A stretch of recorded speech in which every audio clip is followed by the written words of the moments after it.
جب طائف کے بچوں نے پتھر مار مار کے بری طرح زخمی کر دیا تو حضور صلی اللہ علیہ وآلہ وسلم آتے آتے اس باغ میں پہنچ گئے۔ یہ اس وقت انگور کا باغ تھا، اور یہ عتبہ بن ربیعہ اور شیبہ بن ربیعہ جو کہ مکہ کے یہ دو بڑے مشرکین سردار تھے، اور حضور صلی اللہ علیہ وآلہ وسلم کے چونکہ یہ دشمن تھے، لیکن اس وقت چونکہ کسی نہ کسی اینگل سے تو وہ رشتہ دار تھے۔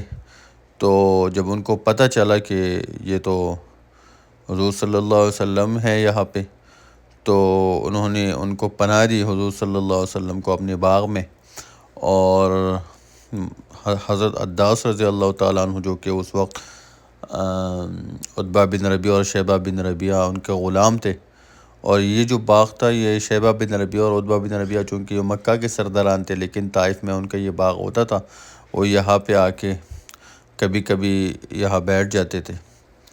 تو انہوں نے عداس رضی اللہ تعالیٰ عنہ جو کہ ان کے غلام تھے، ان کو حکم کیا کہ جا کے حضور صلی اللہ علیہ وسلم کو انگور پیش کرو۔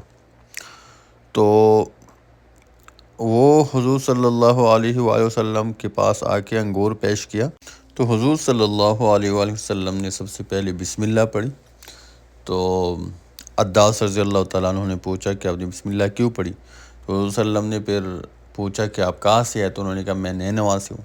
تو حضور صلی اللہ علیہ وسلم نے پھر فرمایا کہ ہاں اچھا آپ یونس علیہ السلام کے گاؤں سے ہیں؟ تو انہوں نے کہا آپ کیسے جانتے ہیں؟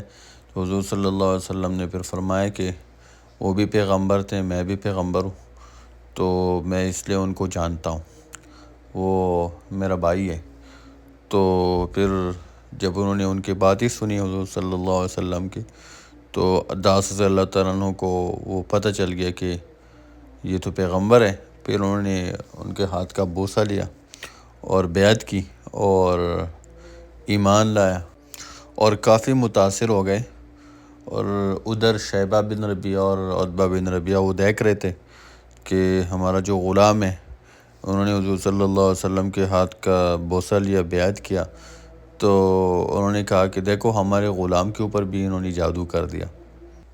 تو یہ دیکھیں یہ وہ جگہ ہے جہاں پہ رسول اللہ صلی اللہ علیہ وآلہ وسلم کو انگور پیش کیا گیا تھا، اور یہ دیکھو یہ لوگ آتے ہیں یہاں پہ زیارت کرنے۔ اب یہاں پہ مسجد بنی ہوئی ہے جس کا نام ہے مسجد عداس، یعنی اس غلام کے نام کے اوپر ہے، جو کہ بعد میں تو وہ صحابی بن گیا، لیکن اس وقت وہ غلام تھے، تو اس کے نام پہ یہ مسجد بنی ہوئی ہے، اور یہاں پہ اس نے حضور صلی اللہ علیہ وسلم کا بیعت کیا تھا، اور یہاں پہ انہوں نے انگور پیش کیا تھا۔ یہ دیکھو